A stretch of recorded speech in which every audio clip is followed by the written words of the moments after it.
et bienvenue sur le plateau de Bravo l'Industrie. Nous allons découvrir ensemble 10 entreprises wallonnes qui méritent un véritable coup de chapeau pour leurs avancées technologiques. Alors pour entrer dans le vif du sujet, nous allons donner la parole à Georges Campioli, directeur général d'Agoria Wallonie, la fédération des entreprises technologiques. Parce que dans l'industrie technologique, nous avons de bons entrepreneurs, nous avons d'excellents projets. C'est du wallon, ce sont des gens qui sont dans le monde, ça mérite d'être connu, ça mérite d'être célébré. Alors la technologie est partout. Vous prenez votre téléphone, votre voiture, l'avion, le train, vous décidez de changer votre chaudière, vous passez à côté d'une usine qui fabrique de la bière ou des vaccins. La technologie est partout. Et pour réaliser tout ça, il faut des gens qui conçoivent, des gens qui fabriquent, des gens qui commercialisent, qui exportent, qui vendent. Il y a 50 000 personnes en Wallonie, dans à peu près 3 000 entreprises. C'est ça l'industrie technologique wallonne. Le premier défi des entreprises d'Agoria, comme de toutes les entreprises d'ailleurs, c'est de passer cette année 2009 difficile, qui sera sans doute un moment où il faudra s'accrocher. Et c'est pour ça qu'Agoria est à côté d'eux d'ailleurs. Mais il y a deux thèmes qui ne vont pas disparaître et qui seront présents dans les années qui viennent encore. Le premier, c'est l'innovation, faire la différence. Être compétitif par des produits, mais aussi par des modes de production, par des systèmes commerciaux, par des modes de gestion du personnel, des façons de former les gens qui sont très différents. Il faut être dans les meilleurs. Et très honnêtement, avec les 10 qu'on évoque aujourd'hui, on est bien parti. Deuxième thème, deuxième défi, c'est celui de réussir à attirer les talents. Il faut s'en préoccuper tôt, parce que les ingénieurs de demain, les techniciens, les scientifiques, ils sont sur les bancs de l'école. Et donc il faut déjà commencer avec eux. Et d'ailleurs je leur dis que s'ils pensent à des métiers passionnants, nous en avons. S'ils sont intéressés au changement climatique, au réchauffement de la planète, à la santé, au système de transport, à la façon d'apporter l'eau partout, à Agoria, qu'ils viennent parce que nous on travaille aux solutions. Il faut plus de science et plus de technologie.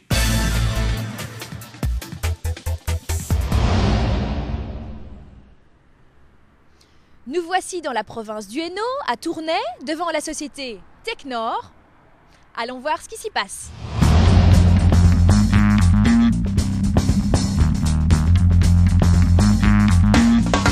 Je suis responsable du département mécatronique. Il y a dans le département mécatronique 20 personnes qui travaillent donc à la conception, à la réalisation de machines telles que celle-ci. Cette machine a été développée entièrement ici dans nos locaux à Tournai. C'est une machine d'inactivation pour le plasma. Alors, pour avoir une brève explication, donc, après avoir fait un prélèvement sanguin, nous avons donc une poche remplie de sang. Cette poche va être traitée et en fait on va séparer les 3 composants fondamentaux du sang. Les globules rouges, les plaquettes et le plasma. Cette machine va travailler sur le plasma et va travailler à son inactivation. Pourquoi l'inactivation? Parce que lorsqu'on va transfuser le plasma à un receveur, on doit être sûr que le plasma est sain.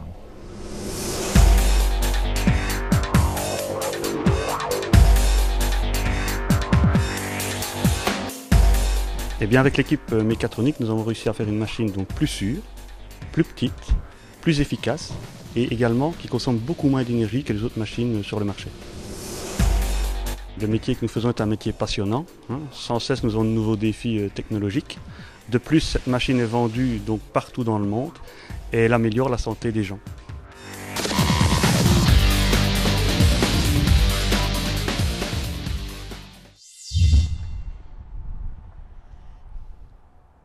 Ah eh bien nous voici à Mons, devant chez ASIC, une entreprise qui fabrique des caméras hyper sophistiquées pour la vidéosurveillance.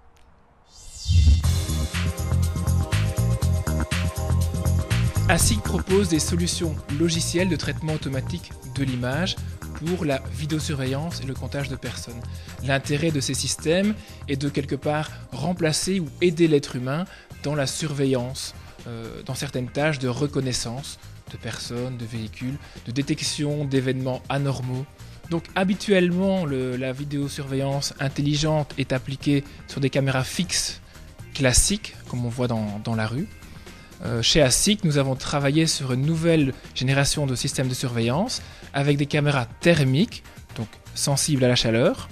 De plus, celles-ci peuvent être mobiles lorsqu'elles sont sur une tourelle et qu'elle se déplace donc de manière panoramique. Donc nous avons sécurisé une côte de 10 km au Koweït. C'est un site sensible en fait. L'objectif était de détecter l'approche ou la présence de bateaux sur ces 10 km. Ils sont très très efficaces. La leçon que je retire de ce succès, c'est qu'il faut oser. D'une part, oser l'innovation technologique dans les produits, savoir prendre des risques, oser aussi au niveau des marchés. Et aussi pour les plus jeunes, je dirais, il faut oser entreprendre des études scientifiques qui ont parfois l'air difficiles, mais qui au final mènent à ce type de réussite et de succès. Oui, je suis là. Je suis dans la ville de La Louvière, devant la société Cardone, qui fait de la remise à neuf de pièces automobiles.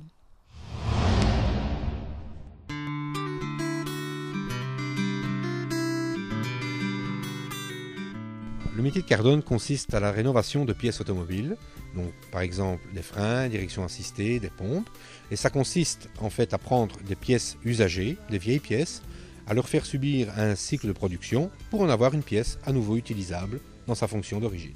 Quel est l'intérêt de faire de la remise à neuf de pièces automobiles? Alors je dirais qu'il y a deux intérêts principaux. Le premier intérêt est qu'on peut considérer que c'est 50% moins cher qu'une pièce neuve, donc accessible aux familles à revenus modestes. Et alors sur l'aspect environnemental, donc le fait de réutiliser des pièces dans leur fonction d'origine. Les lois européennes aujourd'hui fixent à 85% le recyclage des véhicules. Dans les années à venir, ça passera à plus de 90%, ce qui fait un avenir certain pour notre entreprise dans le secteur de l'automobile.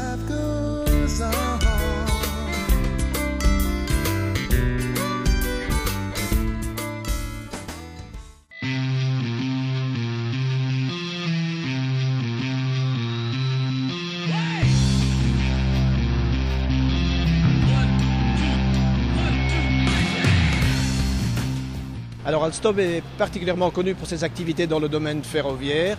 Alstom est surtout le père du TGV, le TGV qui est né il y a 25 ans. Au départ, le train grande vitesse fonctionnait à 200 km/h. Après plusieurs générations, on est monté aujourd'hui sur des vitesses commerciales pour le Thalys et l'Eurostar à 300 km/h. Nous sommes en train de préparer la 4e génération qui s'appelle l'AGV.